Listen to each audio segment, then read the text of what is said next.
This tutorial is going to help us further understand the differences between float and double in C++. So you've worked with lots of different data types, and in particular what this tutorial is about is making sure you really understand what's going on with float and double, which are two data types that we use in C++ when we're going to store floating point numbers. Now, floating point numbers are just numbers with decimals in them. So let's start off with taking a function to help us figure out one important difference, and then we'll move on to others. You'll notice I wrote some function named print sizes, and I'm using the sizeof function to output the size of that data type in bytes. And you can see that in fact double is twice the size as float. So this should tell you that double can store twice the amount of data as our float data type. But there's something even more important than that. Let's take a look at a couple of functions that use float data type and then double data type. You'll notice this print float data type is using some variable named big number that's typed as float. And you'll notice that this big number that I've stored into this float data type is the same as the big number that I stored in my print double function inside a variable named big number. Again, in this example, print double, big number is typed as double. But in print float, big number is typed as float. It's important to remember that big number is a local variable from within whichever function it's defined. Again, notice we've got the same number stored. The only difference between these two functions are the data type of the variable I'm storing that number in. So let's take a look at the output. So when we look at the output, we can see that the same exact thing is output, whether I stored it as a float or a double. So in this example, the first number is coming from print float, and the second number is coming from print double. And you can see we have a total of 6 numbers, 5 to the right of the decimal in each one. And you might be wondering, why in the world is that output, the output that lived in big number, exactly the same, given the fact that we've stored one inside float and the other inside double? And the answer is, first of all, C++ treats floating point numbers as doubles just by default. But the second important question might be, or something you might be thinking, is if the numbers are treated as doubles by default, then why are there only 6 places to the right of the decimal being displayed? So we've got not 6 places, so you might be wondering 5. So we've got 1, 2, 3, 4, 5 places to the right, 5 places to the right, so a total of 6 numbers. And the answer is because by default, the precision of numbers that are output by C++ is 6. So that means we're going to get a total of 6 numbers in output just by default. We can affect that using precision. So now if I add a line of code to my main function, or I could also put this line inside one of my functions, print double or print float, and I say precision, and then I pass it an argument of 16, for example. Now I just chose the number of 16 so we can easily see these numbers in this example. We can pass any number as an argument to the precision function. And then you'll notice I'm calling those functions again. Let's take a look at what's output now. Remember, this is the print float output, and this is the print double output. Okay, so the differences are, you'll notice where the differences start is right 1, 2, 3, 4, 5, 6 right here for the float, And then for the print double, we have the number exactly as I saved it.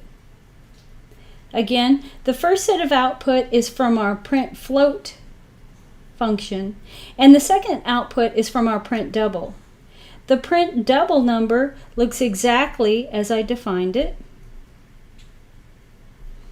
But for print float, we are not as precise. So you'll notice the precision stops after the 1, 2, 3, 4, 5, 6th number to the right of the decimal.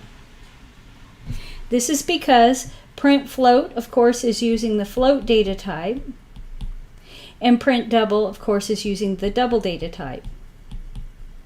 So this is a pretty good example, in my opinion, so you can truly see the lack of precision when dealing with float and why we would use double when we want to maintain the integrity of the data we're working with our floating point numbers.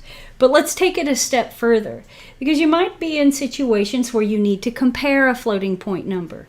And if that floating point number is small, for example, in the example we're looking at here, some number 3.56, you might be tempted to go ahead and use float to save on memory, right? Because perhaps this 3.56 precision is not that important, and so you want to try and save some memory by typing it as float.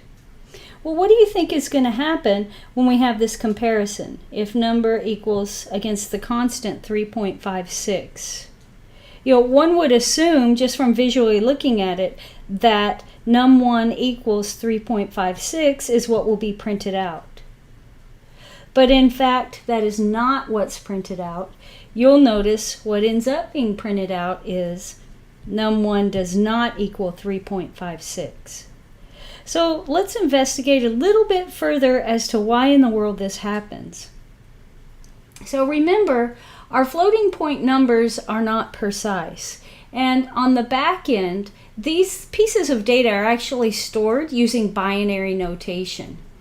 Let's take a look at a comparison of two functions, compare with float and compare with double, and see how the output to these two functions work. Now you'll notice these are basically the same functions, exactly the same, with one exception. Num1 in the compare with float is stored in a floating point memory location, and in compare with double, num1 is stored with double. Okay, so again, these functions are exactly the same, with one key exception, that our variable num1 is stored as a float in our compare with float function, and num1 is stored as a double in our compare with double function. So when we take a look at the output from each of these functions, and I'm sorry I can't fit both on the screen, but when we take a look at the output for this, we'll notice compare with float says not equal. We saw that earlier. But when we use the double data type, we in fact get a true comparison. 3.56, num1 equals 3.56.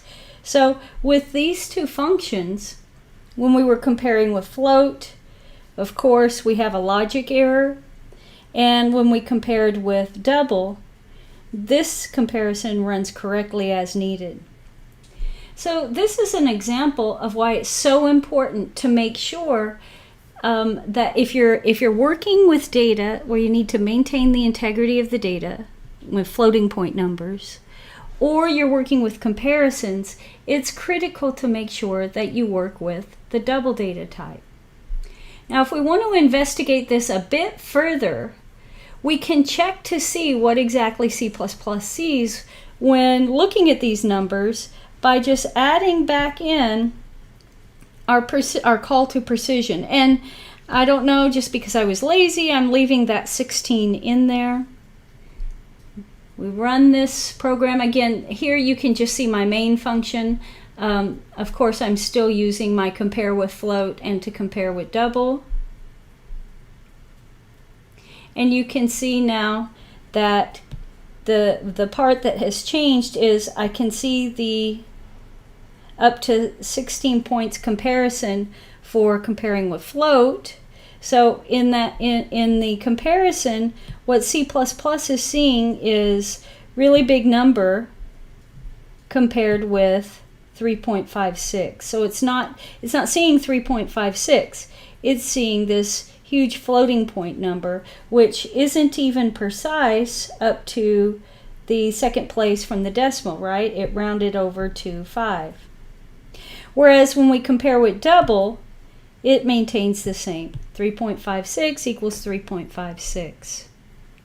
So I encourage you just to play around with code to kind of prove to yourself the differences between lots of syntactic tokens in C++ or any language, and you just do things like this, you can learn a lot about it.